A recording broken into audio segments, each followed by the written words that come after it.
नमस्कार दोस्तों, जय हिंद, वंदे मातरम। अपना सक्षम पॉइंट यूट्यूब चैनल पर एक बार फिर से आप सभी का हार्दिक स्वागत है। हम पढ़ रहे थे मध्यकालीन भारतीय इतिहास को। मध्यकालीन भारतीय इतिहास में हमारी दो पुस्तकें चल रही है। एक नाथ पब्लिकेशन की बुक जो थ्योरी की बुक है, और दूसरी रवि कुलरिया सर की बुक जो ऑब्जेक्टिव बुक है। कल हमने नाथ पब्लिकेशन की बुक का दिल्ली सल्तनत के दो अंतिम राजवंशों के बारे में पढ़ा था, सैयद वंश और लोधी वंश के बारे में। आज हम इन्हीं दो वंशों के बारे में ऑब्जेक्टिव क्वेश्चन करने वाले हैं। दिल्ली सल्तनत के अंतिम दोनों राजवंश सैयद वंश और लोधी वंश। इससे पहले हमने इस रवि कुलरिया सर की बुक के 5 चैप्टर कर लिए हैं। 5 चैप्टर में जिसमें अरब और तुर्क आक्रमण, मध्यकालीन भारतीय इतिहास के स्रोत और इसके अलावा दिल्ली सल्तनत के 3 राजवंश, आरंभिक तीनों राजवंश गुलाम वंश, खिलजी वंश और तुगलक वंश के बारे में। आज की क्लास में हम सैयद वंश और लोधी वंश के बारे में करेंगे। सैयद वंश छोटा सा एक राजवंश है जिसका कोई लंबा चौड़ा इतिहास है नहीं। सैयद वंश के बारे में 15-20 क्वेश्चन है, और लोधी वंश के बारे में भी ज़्यादा क्वेश्चन नहीं है, 60-70 क्वेश्चन है। तो दोनों के मिला के अंडर 100 क्वेश्चन ही होंगे। तो करते हैं इन दोनों वंशों को ही आज की क्लास में समाप्त करते हैं। पहले सैयद वंश से शुरू करते हैं। सैयद वंश का पहला क्वेश्चन है कि सैयद वंश के निम्नलिखित शासकों का कालक्रम, सही कालक्रम क्या होगा। सैयद वंश में कुल 4 ही शासक हुए थे, जिसमें सैयद वंश के जो संस्थापक थे वो संस्थापक थे खिज्र खां। खिज्र खां जो सैयद वंश के संस्थापक थे, जिन्होंने 1414 ईस्वी में सैयद वंश की स्थापना की थी। 1414 से लेकर 1421 तक इन्होंने शासन किया था। दूसरे नंबर पर खिज्र खां के पश्चात मुबारक शाह शासक बनते हैं। मुबारक शाह जो 1421 से लेकर 1434 ईस्वी तक 1421 से लेकर 1434 ईस्वी तक शासन करते हैं।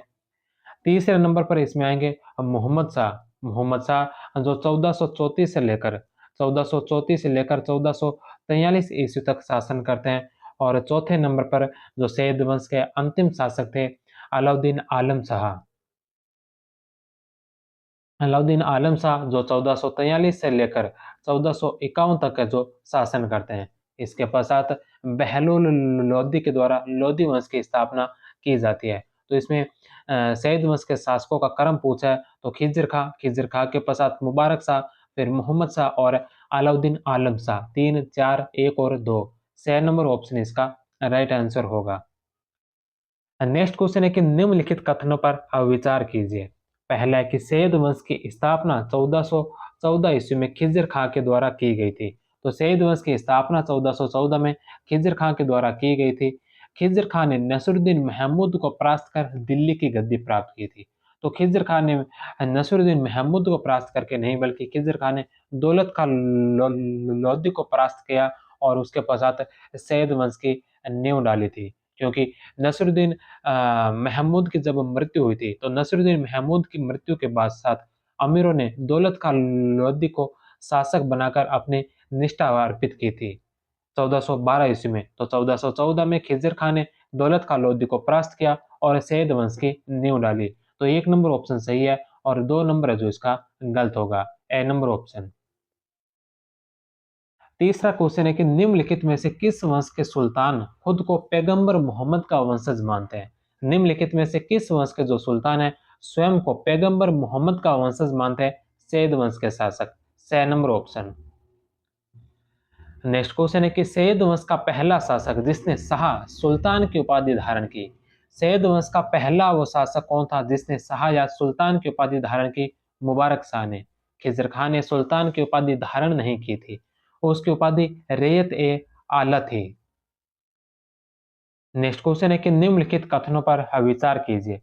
पहला कि तैमूर ने खिज्र खां को लाहौर, मुल्तान व दीपालपुर का गवर्नर बनाया था। तैमूर ने खिज्र खां को लाहौर का, मुल्तान का और दीपालपुर का गवर्नर बनाया। तैमूर ने खिज्र खां को रैयत आला की उपाधि प्रदान की थी। तो दोनों ही कथन इसके राइट होंगे। नेक्स्ट क्वेश्चन है कि याह्या बिन अहमद सरहिंदी को किस सुल्तान ने संरक्षण दिया। याह्या बिन अहमद सरहिंदी को कौन से सुल्तान ने संरक्षण दिया था। तो यह दिया था मुबारक शाह ने। और ये याह्या बिन अहमद सरहिंदी एक इतिहासकार थे। जिन्होंने मुबारक शाह के काल में फारसी भाषा में तारीख-ए-मुबारक शाही की रचना की। वह फिरोज तुगलक द्वारा निर्मित नहरों का विस्तृत वर्णन देते हैं। शेख अहमद सरहिंदी जो नक्शबंदी सिलसिले के सूफी संत थे, वो इनसे भिन्न है। तो शेख अहमद सरहिंदी और याह्या बिन अहमद सरहिंदी, ये दोनों अलग-अलग व्यक्ति है, आप इन्हें एक मत समझना। नेक्स्ट क्वेश्चन है कि तैमूर का वह पुत्र जिसने सैयद खां, खिज़र खां सैयद शासक खिज़र खां वार्षिक कर भेजता था और उसने प्रतिनिधि के रूप में शासन करने का दिखावा करता था। तैमूर का वह पुत्र कौन था जिसे सैयद शासक खिज़र खां वार्षिक कर भेजता था और उसके प्रतिनिधि के रूप में शासन करने का दिखावा करता था? तो वह था शाहरुख मिर्जा। बे नंबर ऑप्शन। खिज़र खां ने खुतबा भी शाहरुख के नाम का ही पढ़वाया था। नेक्स्ट क्वेश्चन है कि दिल्ली सल्तनत पर शासन करने वाले निम्न वंशों का अधिक से कम के काल के को सही क्रम में व्यवस्थित कीजिए। तो सबसे अधिक कौन से वंश ने शासन किया था? तो सबसे अधिक जो शासन किया था, यह किया था तुगलक वंश ने, जो 1320 से लेकर 1412 ईस्वी या 1414 ईस्वी तक शासन किया था। दूसरे नंबर पर इसमें जो आएगा वो आएगा गुलाम वंश। गुलाम वंश जिसने 1209 से लेकर 1290 ईस्वी तक शासन किया था। तीसरे नंबर इसमें आएगा लोधी वंश, जिसने 1451 से लेकर 1526 ईस्वी तक शासन किया। चौथे नंबर पर इसमें आएगा सैयद वंश, जिसने 1414 से लेकर 1451 तक, और सबसे कम जो शासन किया था यह किया था खिलजी वंश ने, जो 1290 से लेकर 1320 ईस्वी तक मात्र 30 वर्ष ही दिल्ली पर शासन करने वाला वंश था। तो इसमें सबसे ज्यादा तुगलक, तुगलक के पश्चात दूसरे नंबर पर गुलाम, फिर लोधी, सैयद और खिलजी। 3 1 5 4 2 ए नंबर ऑप्शन। नेक्स्ट क्वेश्चन है कि सैयद वंश का शासक अलाउद्दीन आलम शाह अपने वजीर हमीद खां से परेशान होकर कहां जाकर बस गया था? सैयद वंश का शासक अलाउद्दीन आलम शाह अपने वजीर हमीद खां से परेशान होकर कहां जाकर बस गया था? बदायूं में। आलम शाह के बदायूं जाने के बाद बहलोल लोदी ने आलम शाह की सहमति से दिल्ली पर पूर्ण नियंत्रण कर लिया और आलम शाह के स्थान पर सुल्तान बनकर लोदी वंश की स्थापना की। उसने आलम शाह को बदायूं स्थित अपनी निजी संपत्ति रखने की अनुमति दी, जहां आलम शाह शांतिपूर्वक रहा और 1478 में उसका देहांत हुआ। नेक्स्ट क्वेश्चन है कि सैयद शासक मोहम्मद शाह ने निम्नलिखित में से किसे खान ए खाना की उपाधि दी व पुत्र कहकर संबोधित किया?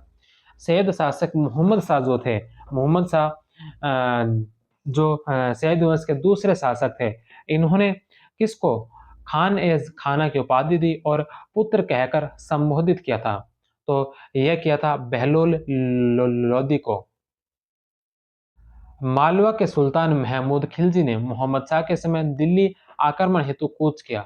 मोहम्मद शाह ने समाना के सूबेदार बहलोल लोदी को दिल्ली बुलाकर उसके विरुद्ध कार्रवाई के लिए भेजा। 3 दिन की लड़ाई चलने के बाद महमूद खिलजी को संधि करनी पड़ी। इस सफलता से मोहम्मद शाह बहुत प्रसन्न हुआ और उसने बहलोल लोदी को पुत्र कहकर संबोधित किया तथा खान ए खाना की उपाधि दी। नेक्स्ट क्वेश्चन है कि निम्नलिखित सुल्तानों का सही क्रम क्या है? निम्नलिखित सुल्तानों का सही क्रम पूछा है, तो इसमें कुछ शासकों के नाम दे रखे हैं। सबसे पहले नंबर पर है खुसरो शाह। खुसरो शाह जो ये खिलजी वंश के शासक थे, जो 1320 ईस्वी में इन्होंने खिलजी वंश की तरफ से शासन किया था। दूसरे नंबर पर इसमें मोहम्मद शाह। मोहम्मद शाह जो नसरुद्दीन मोहम्मद शाह तो जो थे तुगलक वंश के शासक, जिन्होंने 1390 से लेकर 1394 ईस्वी तक शासन किया था।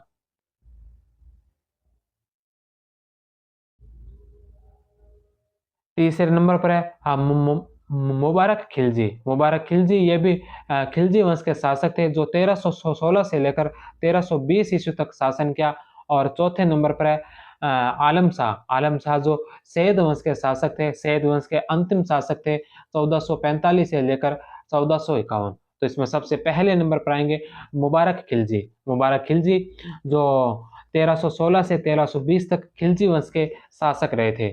दूसरे नंबर पर इसमें जो आएंगे वो आएंगे खुसरो शाह, फिर मोहम्मद शाह और फिर आलम शाह। 3 1 2 और 4 ए नंबर ऑप्शन।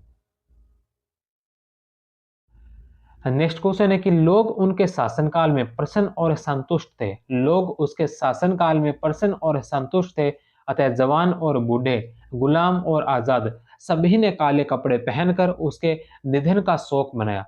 किस सैयद सुल्तान के विषय में फरिश्ता ने तारीख ए फरिश्ता में लिखा है? तो यह लिखा था खिज्र खां के शासनकाल के बारे में। नेक्स्ट क्वेश्चन है कि सैयद वंश के किस शासक ने सर्वप्रथम सुल्तान की उपाधि ग्रहण की?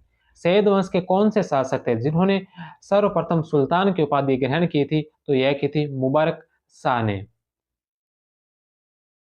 1421 खिज़र खां जो 14 से 1421 तक शासक रहे थे, के पुत्र और उत्तराधिकारी मुबारक शाह जो 1421 से 34 तक सुल्तान बने, इन्होंने सुल्तान की उपाधि ग्रहण की। उसने दोआब के हिंदू जमींदारों के विद्रोह का दमन किया और पंजाब में जसरत खोकर और तुर्क बच्चा जैसे कुलीनों को पराजित किया।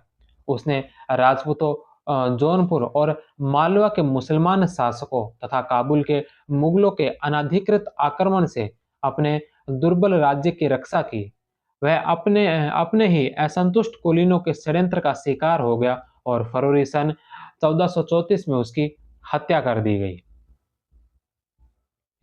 नेक्स्ट क्वेश्चन है कि किस क्षेत्र में मुबारक शाह द्वारा चलाए गए अभियान का जल्लू व कद्दू ने कड़ा विरोध किया था? कौन से क्षेत्र में मुबारक शाह द्वारा चलाए गए अभियान का जल्लू व कद्दू ने कड़ा विरोध किया था? तो यह किया था मेवात क्षेत्र में। द नंबर ऑप्शन।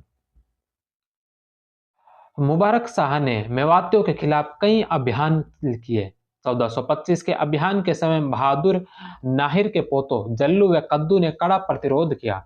1426 में मुबारक शाह ने बयाना के किले पर धावा बोला और वहां के अमीर मोहम्मद खान को संधि करनी पड़ी। इसके उपरांत मुबारक शाह ने ग्वालियर अभियान किया।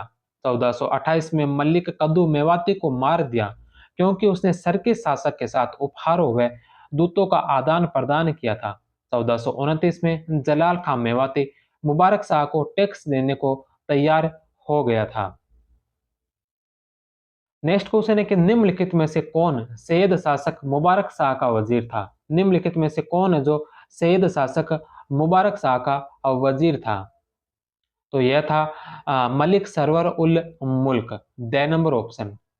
मुबारक शाह पहला सैयद शासक था जिसने शाह की उपाधि धारण की, अपने नाम का खुतबा पढ़वाया, वह अपने नाम के सिक्के चलवाए। स्वरूप नाम का एक हिंदू जो बाद में इस्लाम ग्रहण कर मलिक सरवर उल मुल्क बना, मुबारक शाह का वजीर था। इसी ने 1434 में मुबारक शाह की हत्या कर दी, जिसमें वह खुद के बनाए नए नगर मुबारकाबाद का निरीक्षण कर रहा था। उसके पश्चात मोहम्मद शाह 1434 से 43 तक मोहम्मद शाह शासक बने, जिसने दिल्ली के समीप मोहम्मदाबाद नामक नगर बसाया। नेक्स्ट क्वेश्चन है कि दो का एक कथन और दूसरा तर्क दे रखा है। पहला कथन है कि किले के निर्माण और जनजातियों को दंडित कर तैमूर को यह सुनिश्चित करना था कि अफगान सीमाओं से होकर काबुल तक की उसकी आवाजाही सुरक्षित रहे। किलों के निर्माण और जनजातियों को दंडित कर तैमूर को यह सुनिश्चित करना था कि अफगान सीमाओं से होकर काबुल तक उसकी आवाजाही सुरक्षित रहे। तो यह सही है। दूसरा तर्क दे रखा है कि तैमूर के क्रूर तथा आक्रामक तरीकों से किए गए परन्यान या कलात्यान नामक दो अफगान जनजातियों के विनाश और नरसंहार ने उन मार्गों की सुरक्षा के लिए भय और आतंक का वातावरण पैदा कर दिया था। तो दोनों ही कथन और तर्क दोनों सही है। तो ए और आर दोनों सही है और आर ए की सही व्याख्या करता है। ए नंबर ऑप्शन इसका राइट आंसर होगा। तो यह था एक दिल्ली सल्तनत का चौथा राजवंश सैयद वंश। इसके पश्चात हम दिल्ली सल्तनत के अंतिम राजवंश के बारे में पढ़ेंगे। सातवां चैप्टर और दिल्ली सल्तनत का अंतिम वंश लोधी वंश। इस वंश के बारे में पढ़ते हैं। दिल्ली सल्तनत के अंतिम वंश के बारे में पहला प्रश्न है कि सिकंदर लोदी ने किस देवी की पूजा पर प्रतिबंध लगा दिया था? सिकंदर लोदी ने कौन सी देवी की पूजा पर प्रतिबंध लगाया था? तो शीतला माता की पूजा पर।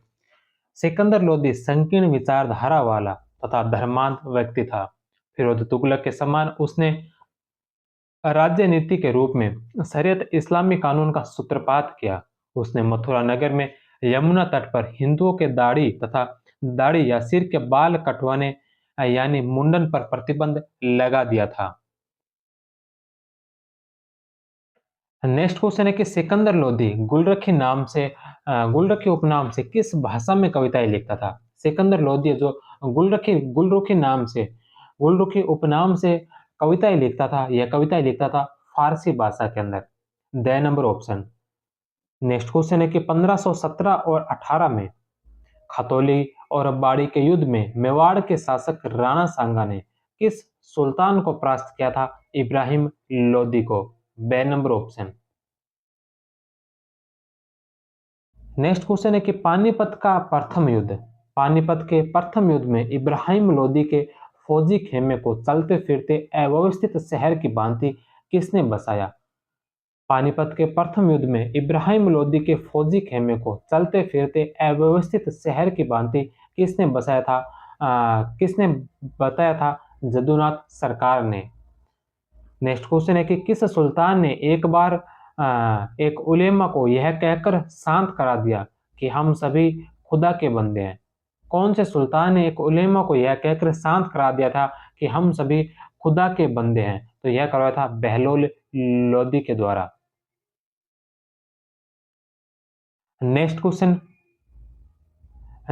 है कि दिल्ली सल्तनत के किस सुल्तान का कथन है कि राजा का कोई सगा नहीं होता। दिल्ली सल्तनत के किस सुल्तान का कथन है कि राजा का कोई सगा नहीं होता। इब्राहिम लोदी। इब्राहिम लोदी के समय सुल्तान की स्थिति एक साधारण अमीर की तरह हो गई, क्योंकि वह सभी अमीरों को काफी महत्व देता था। लेकिन इब्राहिम लोदी ने बहलोल लोदी के आदर्शों को पूरी तरह से उल्ट दिया। घोषणा की कि राजा का कोई सगा संबंधी नहीं होता।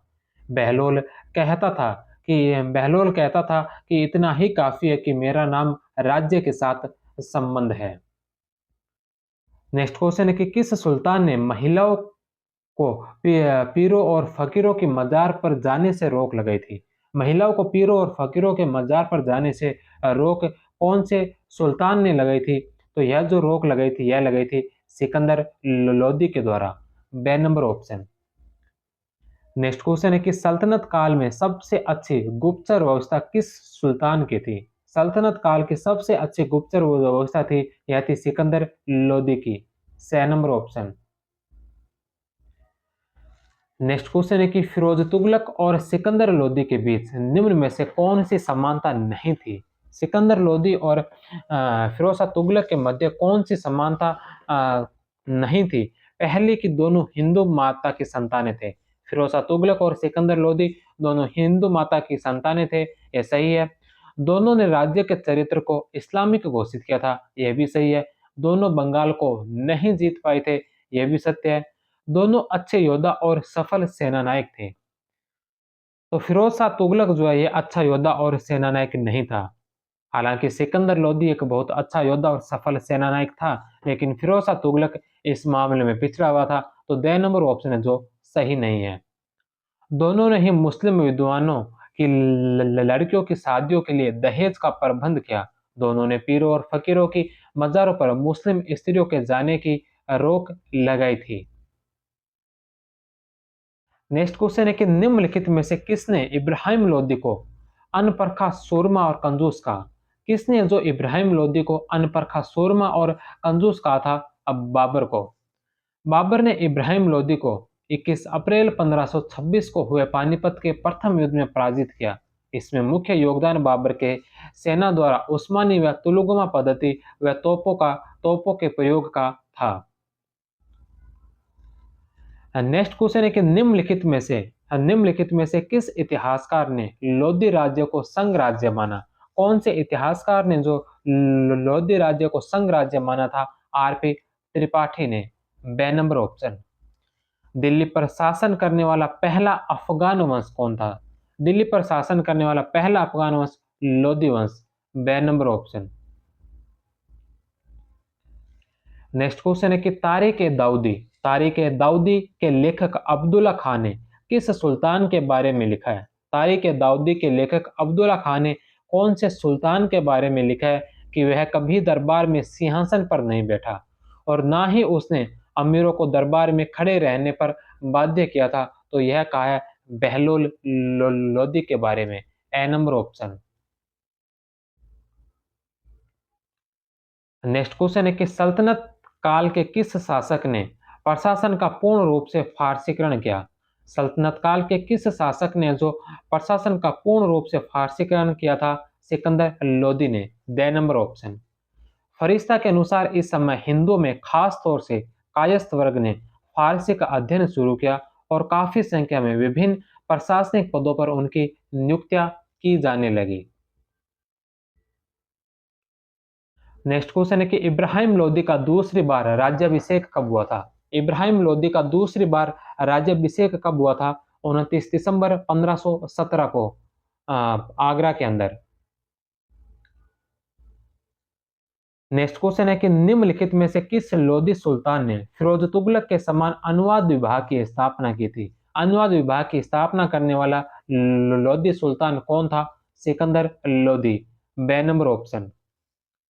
नेक्स्ट क्वेश्चन है कि निम्न में से किस सुल्तान ने समान में प्रथम राजत्व सिद्धांत की नीति अपनाई? किस सुल्तान ने समान में प्रथम राजत्व सिद्धांत की नीति अपनाई थी? बहलोल लोदी। ए नंबर ऑप्शन।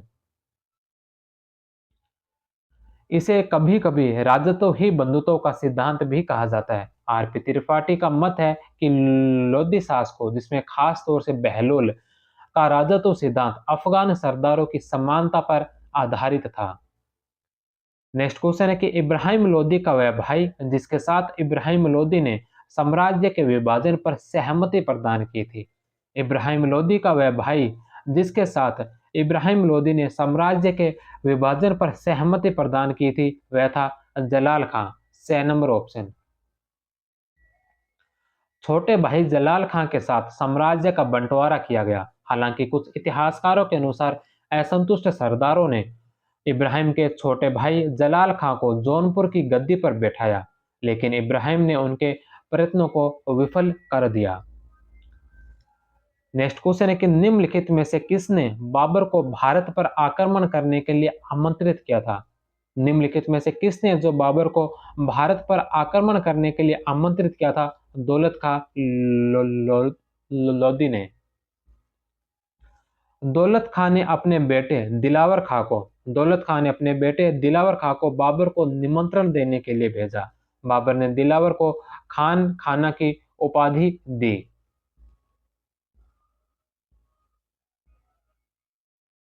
नेक्स्ट क्वेश्चन है कि उसका भोजन घर में नहीं पकाया जाता था। उसका वो भोजन घर में नहीं पकाया जाता था और न उसने कभी शाही अस्तबल के घोड़े पर सवारी की।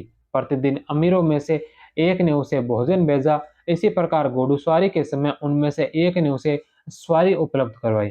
फरिश्ता का यह कथन किस सुल्तान के बारे में? बहलोल लोदी। ए नंबर ऑप्शन। नेक्स्ट क्वेश्चन है कि पानीपत के युद्ध में इब्राहिम लोदी के पक्ष में लड़ते हुए वीर गति को प्राप्त होने वाला ग्वालियर का शासक कौन था? पानीपत के युद्ध में इब्राहिम लोदी के पक्ष में लड़ते हुए वीर गति को प्राप्त होने वाला ग्वालियर का शासक विक्रमादित्य तोमर।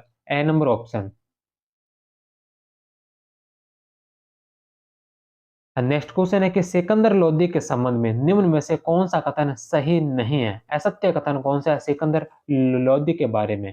पहला कि वह धार्मिक रूप से असहिष्णु शासक था, यह सत्य है। वह कविता संगीत में रुचि रखता था लेकिन एक अच्छा योद्धा एवं सफल सेनानायक नहीं था। तो सिकंदर लोदी कविता और संगीत में भी रुचि रखता था और एक अच्छा योद्धा और सेनानायक भी था नहीं था, इसलिए यह नंबर ऑप्शन ये गलत होगा। उसने भूमि नाप के लिए गज ए सिकंदरी का प्रचलन किया था, यह भी सत्य है। उसने अफगान अमीरों पर नियंत्रित स्थापित करके सुल्तान के पद की प्रतिष्ठा को पुनर्स्थापित किया था, यह भी सत्य है। तो ए, से और द इसमें सही होंगे और बे नंबर ऑप्शन इसका गलत है। उसकी संगीत और कविता में काफी रुचि थी और वह एक अच्छा योद्धा और सफल सेनानायक भी था। अपना संपूर्ण शासनकाल उसने निरंतर युद्धों में बिताया। गुजरात के शासक महमूद बेगड़ा और मेवाड़ के राणा सांगा का समकालीन था। नेक्स्ट क्वेश्चन है कि दिल्ली सल्तनत का एकमात्र सुल्तान जो युद्ध भूमि में मारा गया। दिल्ली सल्तनत का एकमात्र सुल्तान जो युद्ध भूमि में मारा गया, यह दिल्ली सल्तनत का अंतिम सुल्तान था इब्राहिम लोदी। बे नंबर ऑप्शन। पानीपत के प्रथम युद्ध में मारा गया था। तारीख खान जहानी के लेखक न्यामतुल्लाह के अनुसार इब्राहिम लोदी युद्ध क्षेत्र में मरने वाला दिल्ली सल्तनत का एकमात्र शासक था। नेक्स्ट क्वेश्चन है कि वह राज्य जिसके साथ बहलोल लोदी का लंबा संघर्ष चला था। बहलोल लोदी का लंबा संघर्ष कौन से राज्य के साथ चला था? जौनपुर के साथ। 1484 में जौनपुर का स्वतंत्र अस्तित्व समाप्त किया था। बहलोल लोदी जब शासक बना था 1451 में, तब से लेकर जौनपुर के साथ उसका संघर्ष चलता रहा था। 1484 में जाकर जौनपुर का जो स्वतंत्र अस्तित्व समाप्त किया था। जौनपुर के सर के शासकों से बहलोल लोदी का लंबा संघर्ष चला था। नेक्स्ट क्वेश्चन है कि शेख अब्दुल्ला और शेख अजीमुल्ला किस सुल्तान के काल में भारत आए, जिन्होंने पाठ्यक्रम में अधिक विवेकपूर्ण विषयों को सम्मिलित कर उसे इस्लामी शिक्षा का स्वरूप बदलने का प्रयत्न किया? तो शेख अब्दुल्ला और शेख अजीमुल्ला किस सुल्तान के काल में भारत आए थे, जिन्होंने पाठ्यक्रम में अधिक विवेकपूर्ण विषयों को सम्मिलित कर उसे इस्लामिक शिक्षा का स्वरूप बदलने का प्रयत्न किया था? तो यह आए थे सिकंदर लोदी के समय में। Sikandar Lodi, 6 number option. इसका विवरण रिजकुल्ला द्वारा वाक़यात मुस्तकाम में दिया गया है। इसमें रिजकुल्ला यह भी बताता है कि सुल्तान प्रत्येक रात्रि 70 विद्वानों को अपने पास बिठाकर धार्मिक और शास्त्रीय विषयों पर चर्चा करता था। नेक्स्ट क्वेश्चन है कि निम्नलिखित में से कौन से सुल्तान की ग्वालियर में अपना अंतिम अभियान सफलतापूर्वक समाप्त कर दिल्ली लौटते समय रास्ते में लू लगने से मृत्यु हो गई थी? कौन सा वह सुल्तान था जिसकी ग्वालियर में अपना अंतिम अभियान सफलतापूर्वक समाप्त कर दिल्ली लौटते समय रास्ते में लू लगने से मृत्यु हो गई थी? इब्राहिम लोदी, ए नंबर ऑप्शन। नेक्स्ट क्वेश्चन है कि सल्तनत काल में मुस्लिम विधवाओं की लड़कियों के विवाह व दहेज प्रबंध करने वाले दो सुल्तान कौन थे? तो यह दो जो सुल्तान थे वह थे फिरोज तुगलक और सिकंदर लोदी। अहमद यादगार ने सिकंदर लोदी के बारे में लिखा है कि जब वह अपने वस्त्र और बिस्तर बदलता था तो उन्हें बेच देता था तथा प्राप्त धन अनाथ मुस्लिम कन्याओं के विवाह में दहेज के रूप में दे दिया जाता था। नेक्स्ट क्वेश्चन है कि निम्नलिखित में से कौन सा सुल्तान अपने फरमान में अमीरों को मसनद मसनद ए आली संबोधित करता था? कौन सा सुल्तान है जो अपने फरमानों में अमीरों को मसनद ए आली संबोधित करता था? Bahlol Lodi, 6 number option. लोदी वंश 1451 से 1526 के संस्थापक बहलोल लोदी अफगान सरदारों को अपने समकक्ष मानता था तथा उन्हें खड़ा रहने तक खुद भी खड़ा रहता था। वह अपने सरदारों के साथ कालीन पर भी बैठता था। सभी अफगान सरदारों का सभी अफगान स्वयं को सम्मान मानते थे, इसलिए सभी अफगानों को मलिक कहकर संबोधित करता था। नेक्स्ट क्वेश्चन है कि दिल्ली सल्तनत का पहला अफगान शासक कौन था? बहलोल लोदी। नेक्स्ट क्वेश्चन है कि निम्नलिखित में से कौन सा सुल्तान कृषि में गहन रुचि रखता था और खाद्यान्न में उसने जकात कर हटा लिया था? कौन सा सुल्तान है जो कृषि में गहन रुचि रखता था और उसने खाद्यान्न से जकात कर हटा लिया था? सिकंदर लोदी।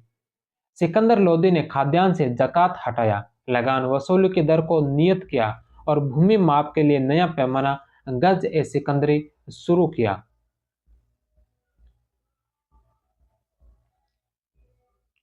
आगरा नगर की स्थापना किसने की थी? सिकंदर लोदी ने 1504 में और 1506 में इसे राजधानी बनाया।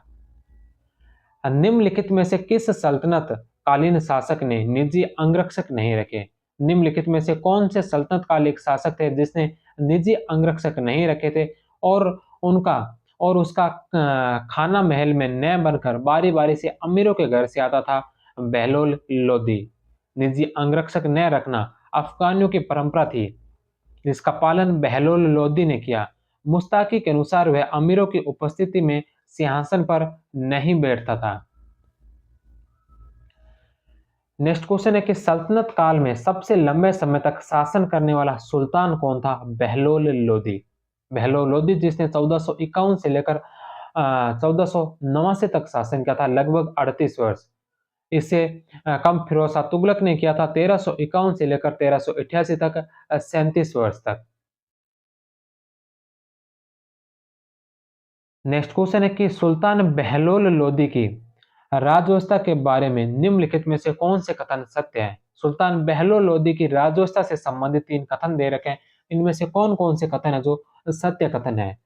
पहला कि अफगान परंपरा का पालन करते हुए उसने अपने लिए कोई निजी अंगरक्षक नहीं रखे थे, यह सत्य है।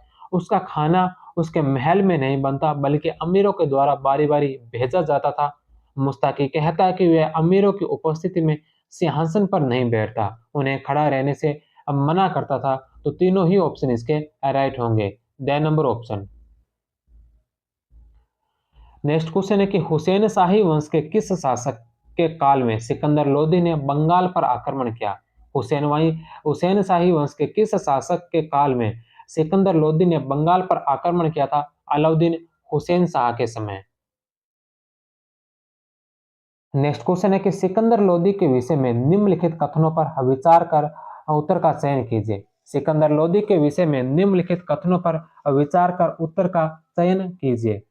पहला कथन है कि उसके प्रयासों से अनेक संस्कृत ग्रंथों का फारसी में अनुवाद किया गया। सिकंदर लोदी के प्रयासों से अनेक संस्कृत ग्रंथों का फारसी में अनुवाद हुआ था, यह सत्य है। इन अनुवादों ने उसको भारतीय संगीत संबंधी ग्रंथों तक पहुंचने में सहायता दी। वह न्यायप्रिय शासक था और उसने त्वरित व निष्पक्ष न्याय प्रदान किया। चौथा ऑप्शन, उसने आगरा की नींव रखी और उसे अपनी सत्ता का आसन बनाया। तो चारों ही ऑप्शन इसमें राइट होंगे। The number option. Next question है कि सियार और आरिफिन के लेखक व फारसी विद्वान शेख जमाली, जिन्हें दूसरा खुसरो कहा जाता था, को किस सुल्तान का संरक्षण प्राप्त था? सिकंदर लोदी का। शेख जमाली कम्हो देहलवी या हामिद बिन फजलुहा जमाली सुहरावर्दी संप्रदाय के संत और कवि, जो सिकंदर लोदी के शासनकाल से लेकर हुमायूं के शासनकाल तक जीवित रहे। उन्होंने जलाल खान और जमाली के नाम से भी जाना जाता था। उनका नाम जलाल था और उनका उपनाम जलाली था, लेकिन बाद में उन्होंने अपने गुरु शेख समल अल दीन के सुझाव पर इसे बदलकर जमाली रख लिया। वह सुल्तान सिकंदर लोदी के शिक्षक थे और मेहरौली में रहते थे, और बाद में उन्होंने बाबर और उनके उत्तराधिकारी हुमायूं के लिए स्तुति ग्रंथों की रचना की। फारसी भाषा के कवि के रूप में शेख जमाली को खुसरो ए सानी, खुसरो द्वितीय कहा जाता है। मिहिर व महा के अनुसार जमाली ने भारतीय तोता की उपाधि का भी दावा किया था, जो पहले दिल्ली के अमीर खुसरो के लिए आरक्षित थी। उनके मकबरों में लगे क्रोनोग्राम में लिखा है, खुसरो ए हिंद बुदा, वह भारत का सूर्य थे या वह भारत के खुसरो थे। 1530 से 39 के बीच हुमायूं के शासनकाल के दौरान शेख जमाली अपने गुजरात अभियान पर सुल्तान के साथ गए और अभियान के दौरान 2 मई 1536 को उनकी मृत्यु हो गई। उनके शरीर को दिल्ली वापस लाया गया और एक कमरे में दफनाया गया। नेक्स्ट क्वेश्चन है कि भारत में अफगान राजतंत्र का विचार आधारित था। भारत में अफगान राजतंत्र का विचार आधारित था सम्मान में प्रथम के मत में। 6 नंबर ऑप्शन। नेक्स्ट क्वेश्चन है कि सल्तनत कालीन अफगान राजनीति की मुख्य पहचान है। सल्तनत कालीन अफगान राजनीति की मुख्य पहचान है ढीली ढाली संघीय व्यवस्था। बे नंबर ऑप्शन। नेक्स्ट क्वेश्चन है कि निम्नलिखित में से किसने भारत के प्रथम अफगान साम्राज्य के संबंध में यह टिप्पणी की थी? निम्नलिखित में से किसने भारत के प्रथम अफगान साम्राज्य के संबंध में यह टिप्पणी की थी कि भारत में संवैधानिक राजतंत्र स्थापित करने का संयोग था, लेकिन अफगान अभिजात्य वर्ग में अव्याप्त असंतोष के कारण यह संयोग टल गया। तो किसने यह टिप्पणी की थी कि भारत में सांविधिक राजतंत्र स्थापित करने का संयोग था, लेकिन अफगान अभिजात्य वर्ग में व्याप्त असंतोष के कारण यह संयोग टल गया। तो यह टिप्पणी की थी आरपी त्रिपाठी ने। ए नंबर ऑप्शन। नेक्स्ट क्वेश्चन है कि वह वापस जौनपुर आया और वहां 6 महीने तक ठहरा। वह वापस जौनपुर आया और वहां 6 महीने तक ठहरा। उसने सभी शहर की इमारतों एवं स्मारकों, महलों, बगीचों आदि को नष्ट कर दिया। उसने शहर के शासकों द्वारा निर्मित मस्जिदें भी तोड़ दी, परंतु उलेमा के विरोध के कारण वह ऐसा नहीं कर सका। यह कथन किस शासक के संबंध में था? तो यह था सिकंदर लोदी के संबंध में। वह वापस जौनपुर आया और वहां 6 महीने तक ठहरा। उसने सभी शहर की इमारतों एवं स्मारकों, महलों, बगीचों आदि को नष्ट कर दिया। उसने शहर के शासकों द्वारा निर्मित मस्जिदें भी तोड़ दी होती, परंतु उलेमा के विरोध के कारण वह ऐसा नहीं कर सका था। नेक्स्ट क्वेश्चन है कि बहलोल लोदी किस प्रांत का गवर्नर था? लाहौर का। नेक्स्ट क्वेश्चन है कि मेवाड़ के किस शासक के साथ बहलोल लोदी ने युद्ध किया था? मेवाड़ के कौन से शासक के साथ बहलोल ने युद्ध किया था? राणा रायमल के साथ। The number option. मेवाड़ के नरेश के खिलाफ लोधी अभियान का किसी समकालीन इतिहासकार द्वारा शायद ही उल्लेख मिलेगा। इनमें से अहमद यादगार की तारीख सलातीन अफगानी में उल्लेखनीय है, लेकिन कठिनाई यह है कि यादगार ने न तो राणा के नाम का उल्लेख किया है, न अभियान की तिथि का। कर्नल टोड द्वारा लिखित ग्रंथ में तिथि का उल्लेख नहीं है। इस राजपूत रियासत में आंतरिक मतभेद फैले हुए थे। अपने पिता महाराणा कुंभा की हत्या करके सन 1468 में गद्दी पर बैठे राय उदा ने अगले 5 वर्षों तक आतंक का साम्राज्य बनाए रखा। अंत में उसके भाई रायमल ने उसे खदेड़ दिया। राय उदा ने बहलोल की मदद चाही और उसकी दोस्ती के बदले अपनी बेटी उसे देने की पेशकश की थी। टोड के अनुसार इसके फौरन बाद उदा की बिजली गिरने से मृत्यु हो गई, और जब वह बहलोल के दरबार के बाहर निकल चुका था। उदा की मौत हो जाने पर बहलोल ने अपने अधिकारियों कुतुब खां और खान खाना फार्मूली को लेकर उदा के पुत्रों सहासमल और सूरजमल के साथ आया। मेवाड़ पहुंचकर शाही सेना ने नाथद्वारा के निकट सियाड़ में पड़ाव डाल दिया। यहाँ पर रायमल ने अपने जागीरदारों के साथ 58,000 घुड़सवारों और 11,000 पैदल सैनिकों की सेना एकत्र कर लोदियों से टक्कर ली। लड़ाई के आरंभिक दौर में राणा के भतीजे छत्रसाल के नेतृत्व में राजपूतों ने तेजी से हमला करके अफगान शिविर को भारी क्षति पहुंचाई और उसके सैनिकों को हताहत कर दिया। बाद में बड़ी संख्या में राजपूतों सहित छत्रसाल मारा गया। 70 साल की मृत्यु के बाद हताश राणा ने संधि की। उसने खुतबा पढ़ना कबूल किया और सुल्तान के नाम के सिक्के चित्तौड़ में जारी किए। लोदियों की यह विजय थोड़े समय ही कायम रह सकी। जैसे ही बहलोल ने पीठ फेरी, राजपूतों ने उसके शासन को जुए की भांति भार समझकर उतार फेंका। नेक्स्ट क्वेश्चन है न्यामतुल्लाह का अफगानों का इतिहास, न्यामतुल्लाह हिस्ट्री ऑफ अफगान के लेखक कौन थे? निरोध Bhushan Roy. The number option. Next question है कि निम्नलिखित में से कौन सा शासक बचपन में बल्लू के नाम से प्रसिद्ध था? बचपन में बल्लू के नाम से कौन प्रसिद्ध था? बहलोल लोदी। ए नंबर ऑप्शन। बहलोल लोदी 1451 से 1489 दिल्ली के प्रथम अफगान शासक वंश का संस्थापक था। बहलोल के दादा बहराम मूल रूप से एक व्यापारी थे। वे सुल्तान फिरोज तुगलक के शासनकाल में मुल्तान में आकर स्थायी रूप से बस गए थे। बहराम के 5 पुत्रों में एक मलिक काला के शत्रुओं ने उसकी हत्या कर दी और अपने बचपन में बल्लू के प्रिय नाम से प्रसिद्ध अनाथ बहलोल का उसके चाचा इस्लाम खान ने सरहिंद में अपूर्व स्नेह और सुख सुविधाओं के साथ पालन पोषण किया। बहलोल इस्लाम खां के उत्तराधिकारी के रूप में सरहिंद का राज्यपाल बना। माना जाता है कि बहलोल का जन्म दोराला में सिजेरियन तकनीक से हुआ था। नेक्स्ट क्वेश्चन है कि अब्बास सरवानी के अनुसार बहलोल लोदी ने किस अभियान के लिए रोहो पूर्वी अफगानिस्तान के अफगानों को भारत बुलाया? तो अफगान सैनिक टिड्डों के दल की तरह भांति भारत की ओर चल पड़े थे। जौनपुर जौनपुर अभियान के लिए? ए नंबर ऑप्शन। बहलोल लोदी ने 1484 ईस्वी 84 में अंतिम सरकी सुल्तान हुसैन शाह सरकी को पराजित कर दिया और अपने पुत्र बारबक शाह को जौनपुर का नियंत्रण सौंपा। जब सिकंदर लोदी शासक बना तो उसने बारबक शाह को पराजित कर जौनपुर का सल्तनत में विलय कर लिया। इससे पूर्व जब हुसैन शाह ने 1478 में दिल्ली पर आक्रमण किया तो बहलोल लोदी ने पूरी रात कुतुबुद्दीन बख्तियार काकी के मकबरे में इबादत की थी। हुसैन शाह ने 1479 ईस्वी में पुनः कूच किया, किंतु सोनहार के निकट हुए युद्ध में पुनः पराजित हुआ। बहलोल की सबसे महत्वपूर्ण विजय जौनपुर विजय थी। नेक्स्ट क्वेश्चन है कि किस सरकी शासक ने की पत्नी ने उसे बहलोल लोदी के खिलाफ अभियान के लिए उकसाते हुए कहा कि यदि तुमने उस पर आक्रमण नहीं किया तो मैं तुणीर तर्कस बांधकर बहलोल के खिलाफ जाऊंगी। किस सरकी शासक की पत्नी ने उसे बहलोल लोदी के खिलाफ अभियान के लिए उकसाते हुए कहा कि यदि तुमने उस पर आक्रमण नहीं किया तो मैं तुणीर तर्कस बांधकर बहलोल के खिलाफ जाऊंगी? महमूद शाह सरकी की यह पत्नी सैयद शासक अलाउद्दीन आलम शाह की पुत्री थी। महमूद शाह ने 1450 में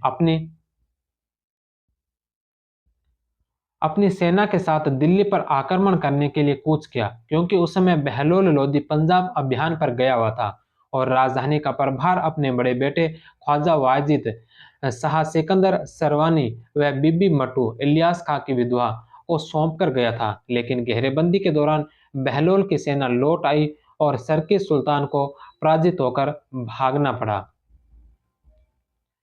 नेक्स्ट क्वेश्चन है कि तारीख ए दाऊदी के अनुसार कौन सा सुल्तान नाराज अमीरों को मनाने के लिए अपनी पगड़ी उतार कर रख देता था और कहता था कि यदि आप मुझे अयोग्य समझते हो तो किसी अन्य व्यक्ति को अपना सुल्तान चुन लीजिए।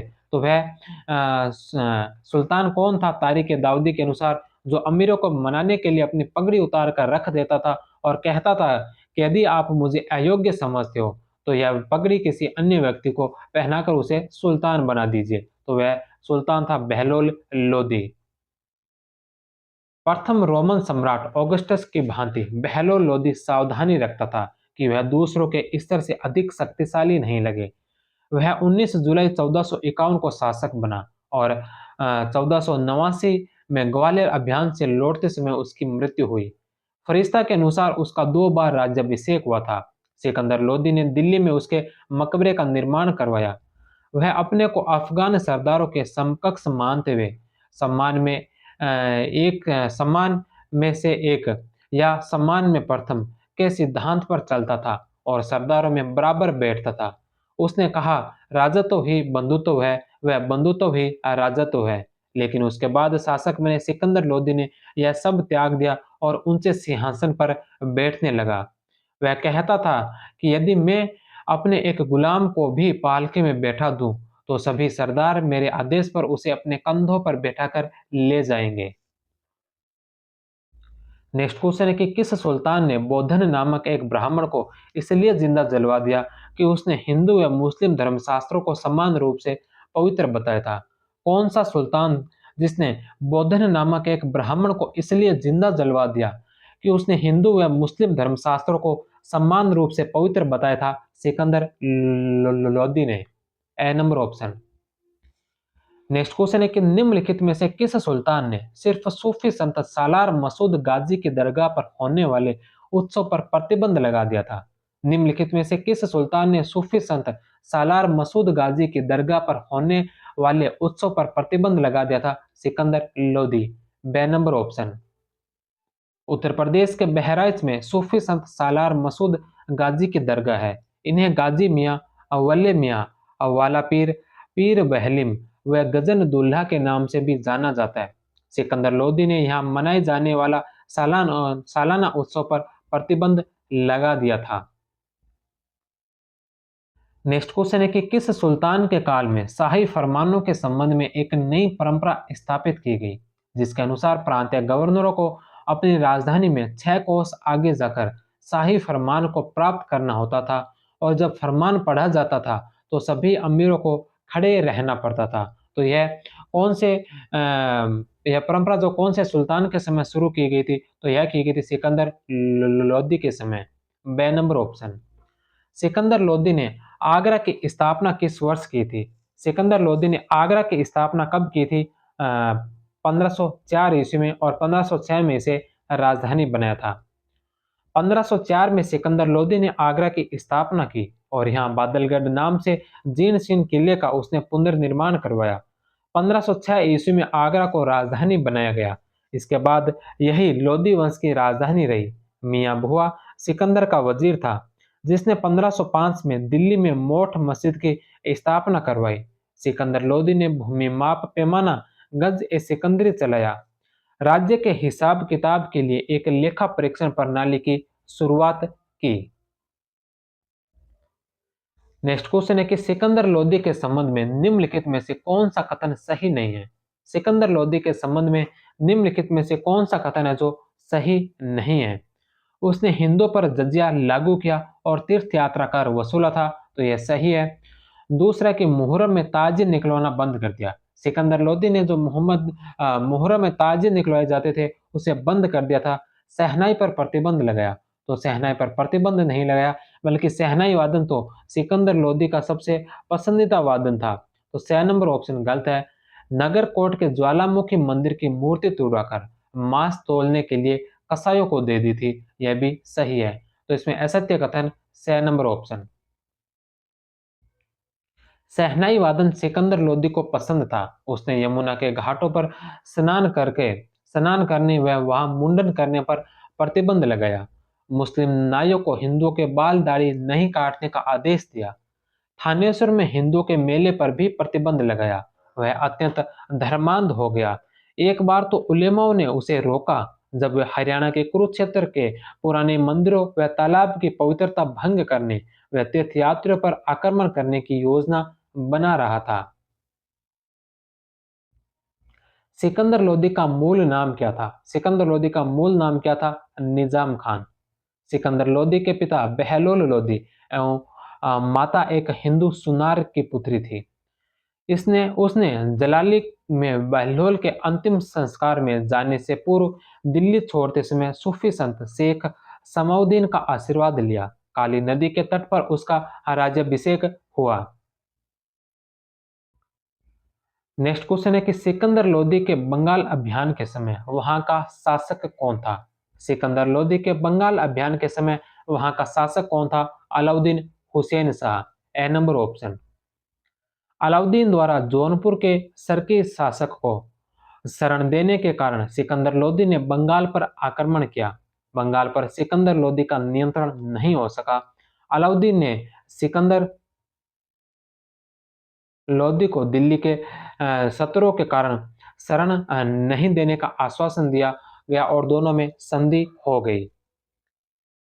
नेक्स्ट क्वेश्चन है कि सिकंदर लोदी के वजीर मियां भुआ द्वारा संस्कृत के किस विषय ग्रंथों का फारसी में अनुवाद कर मदन अल शिफा सिकंदर शाही तिब्ब ए सिकंदरी नाम से संकलन किया गया था? औषधि ग्रंथों का। औषधि शास्त्र पर तिब्ब ए सिकंदर शाही का संकलन मियां भुआ द्वारा किया गया। सिकंदर के काल में लज्जत ए सिकंदर शाही नामक ज्ञान विद्या पर एक ग्रंथ की भी रचना हुई थी। नेक्स्ट क्वेश्चन है कि निम्नलिखित में से दिल्ली के किस सुल्तान ने जोगा के नेतृत्व में बचकोती राजपूतों द्वारा जौनपुर पर किए गए आक्रमण के बाद उन्हें परास्त किया? निम्नलिखित में से दिल्ली के किस सुल्तान ने जोगा के नेतृत्व में बचकोती राजपूतों द्वारा जौनपुर पर किए गए आक्रमण के बाद उसे परास्त किया था? Sikandar Lodi. 6 number option. Next question है कि सिकंदर लोदी द्वारा 1504 ईस्वी में धौलपुर पर आक्रमण के समय वहां का शासक कौन था? सिकंदर लोदी द्वारा 1504 ईस्वी में धौलपुर पर आक्रमण के समय वहां का शासक कौन था? विनायक देव। द नंबर ऑप्शन।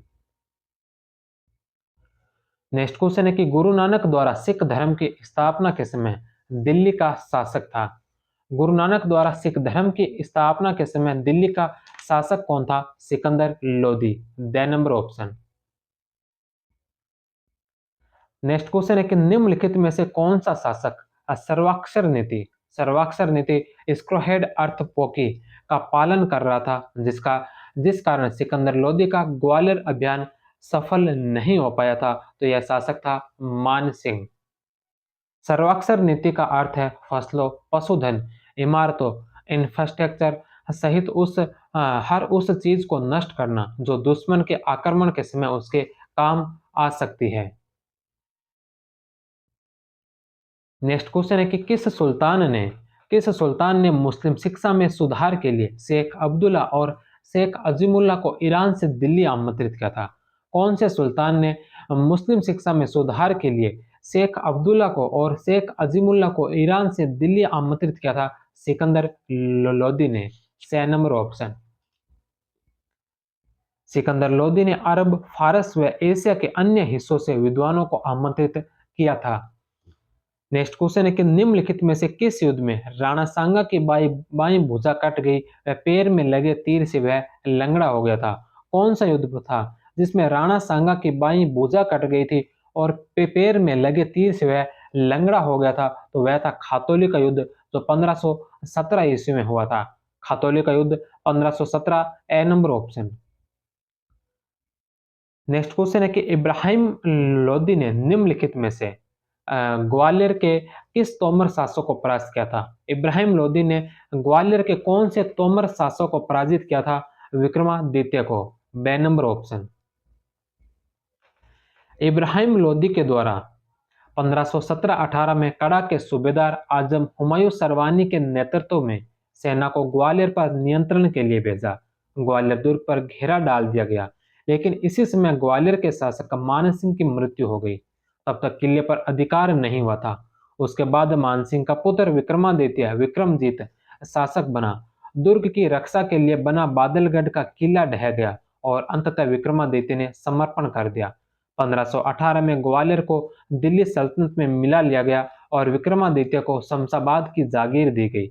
1526 में पानीपत के युद्ध में विक्रमादित्य इब्राहिम लोदी की ओर से लड़ते हुए मारा गया। बहलोल लोदी ने भी ग्वालियर शासक कीर्ति सिंह द्वारा सरकी शासक हुसैन शाह को संरक्षण देने के कारण ग्वालियर पर हमला किया था। ग्वालियर के शासक कीर्ति सिंह ने उसकी अधीनता स्वीकार कर ली और बहलोल लोदी को 80 लाख टंका दिया गया। इस अभियान के दौरान मार्ग में लू लगने के कारण 12 जून 1489 को बहलोल लोदी की मृत्यु हो गई। बहलोल ने बहलोली नामक चांदी, तांबा, मिस्र धातु का 80 रत्ती का सिक्का चलाया था, जो 1/4 टंके के मूल्य के बराबर था। यह अकबर के समय तक प्रचलन में रहा था।